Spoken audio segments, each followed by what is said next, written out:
Hey, PUSH students, hope you're doing well. Just wanted to give you a quick little review slash introduction, if you will, of the kind of like this transition of America from this neutrality policy of Wilson through his eventual decision to encourage a declaration of war. Today, what you're going to be doing is, after you watch this video, I want to encourage you. There's a little link to a website that has a really good timeline.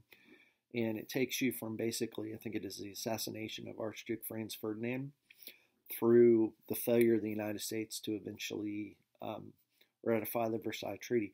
You're going to be looking at Versailles and the treaty Thursday of this week. So tomorrow you'll start to look more at mobilization and the way that the war affects the home front. But for today, what we want to look at is the state of the United States between about 1914 and its declaration of war. I'll try to make this fairly specific and quick. So if you remember, the United States is going to be on the outside looking in for about the first 3 years. And the problem with this, according to some, is that, we get over there, probably within a few months or whatever of declaring war.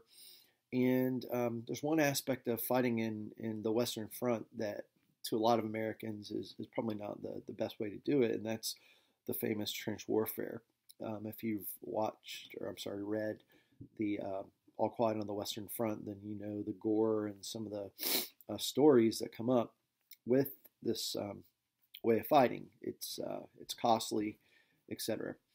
However, we're not really in a position to probably be dictating terms given our late entry. We won't have exactly the same small amount of leverage with World War II, but that's an issue a few weeks from now. So what's pretty much going on? Well, keep in mind what we said. There's a lot of concern over the immigrant population, whether they're going to be able to have loyalty to the United States, or on the other side of the coin, are they going to have loyalty to their country of origin?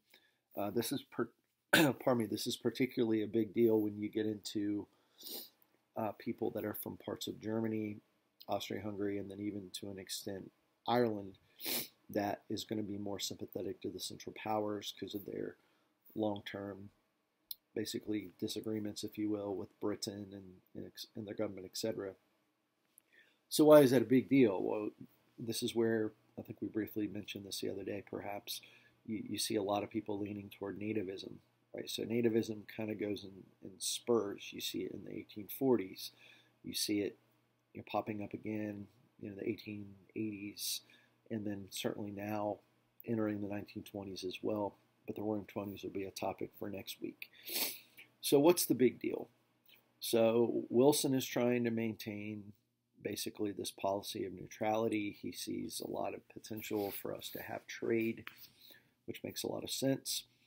The problem with this is, keep in mind, Germany has chosen to use a pretty important strategy called the unrestricted submarine warfare.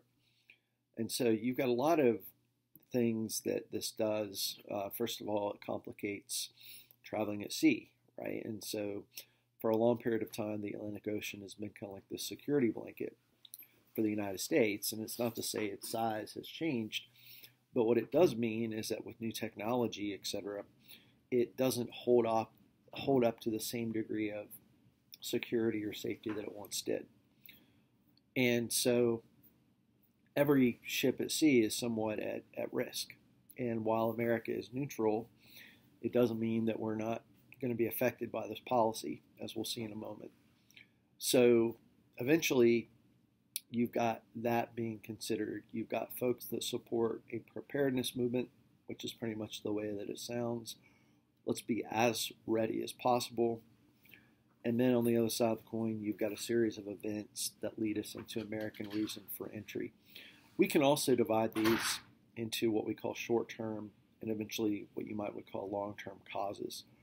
Long-term would be, for example, disagreements that we have with the structure of Germany's government. If you look at the next slide on causes, you'll notice Kaiser Wilhelm II. He was a very autocratic ruler. He believed in really having a lot of extreme power. He is basically going to be, you could argue, a byproduct as dad, but also environment, as psychologists like to talk about with people in general. I won't go into all the details, but evidently his dad was a pretty difficult guy on him. He had some challenges growing up, and so therefore he develops even this further attitude of almost like complete control. So you can look up the definition of autocratic, but the essential side of it is that you're looking at pretty much absolute power in a sense. So we certainly have disagreements there. We have disagreements with Austria-Hungary along those lines too. But that's a long-term cause. The next one, and you can certainly go beyond these three, but these are the three that to me stand out the most, is what I call kind of like a hybrid of the two. It happens, I believe it was in May of 1915, the Lusitania is sinking. And a lot of you probably remember that if you studied world history last year. But just keep in mind a few things that the United States has to consider, and that is that Americans were on board. Americans, I think he had well over 100 that were affected by this. Now, it was not an American ship, keep in mind.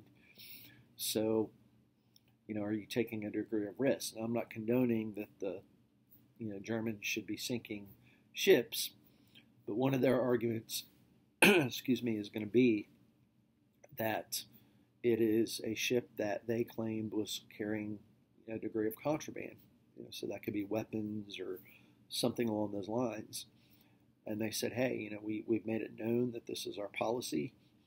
If you look at the map, I think it's about a slide or two beyond that. If you're using the slideshow, it outlines a pretty good, what I call perimeter border of this U-boat zone, as it was called.